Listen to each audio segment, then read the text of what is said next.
Hey guys, it's Lucas here from Sports Stats by Jellyman. This is the first of 15 videos covering the NBA 2020-2021 season. So we're going to kick off with the Hawks and the Celtics, a bit of an overview for them and their players throughout the season that's just been, and a preview into next season. So the Atlanta Hawks finished at 41-31, which was good for the fifth in the Eastern Conference. Now they got through the conference finals against the Bucks, unfortunately going down 4-2, but they had to get past the Knicks and the 76ers. So overall, a successful season for the Hawks as they didn't even make the playoffs last year. Nate McMillan was vital for their coaching staff, actually being bumped up into that position and will be there again next year. Trae Young, he went leaps and bounds in this season, averaged 25 points and 9 assists throughout the regular season, and then 29 and 9 in the postseason. So look for him to be a player of the future for sure, and he's cemented himself as a superstar of the game at this young age. Collins, he was good after potentially being traded away throughout the middle of the season. There were a bit of trade rumors happening. He averaged 17 points and 9 rebounds throughout the regular season. Dropped off a bit in the playoffs, but showed his worth in a few games, scoring some big buckets for them from the three-point line and also making some big defensive plays. He averaged 13 points and 8 rebounds in the postseason.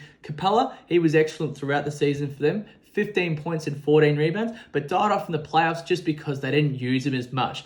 Bogdanovic, their big sign and trade throughout the middle of the year, start of the season. He averaged 16 points through the regular season, but only 14 points in the playoffs, but had some big games when Trae Young was out. Hunter and Reddish, they're two young superstars alongside Trae Young, were injured quite a lot throughout the season. Hunter didn't play anything like the last sort of 50 games or so for them. And Reddish came back at the late end of the playoffs, and he was really good for them. Actually kept them in one of those games against the Bucks, sort of late in the playoffs. 2021, 2022, what does that look like for them? Their young core stays healthy. They get some good veterans, and along with Nate McMillan as a coach, they'll be a top 4 side in the East for sure. Now, moving on to the Boston Celtics and how they went in 2020-21.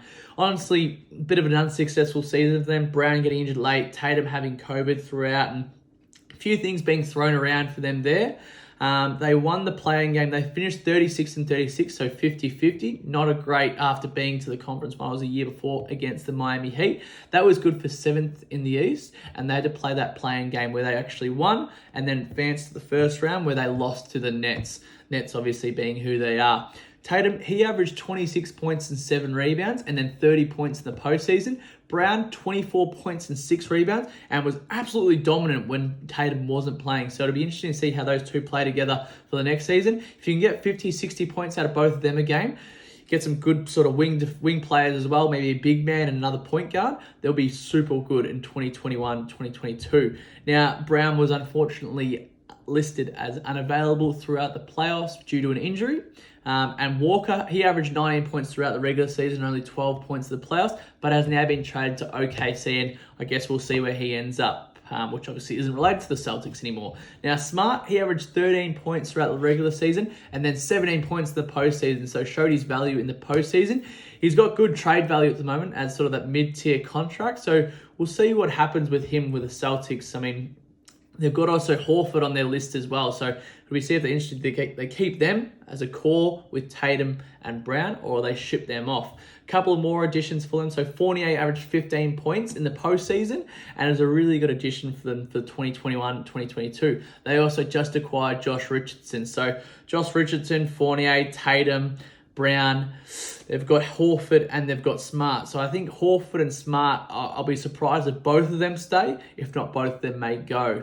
So we'll see what else happens with them. They've got a new head coach. Obviously, Brad Stevens has moved into that director role or that president of basketball operations. So we'll be interested to see what happens for 2021, 2022 for the Celtics. Feel free to like, follow, and subscribe for more NBA insight.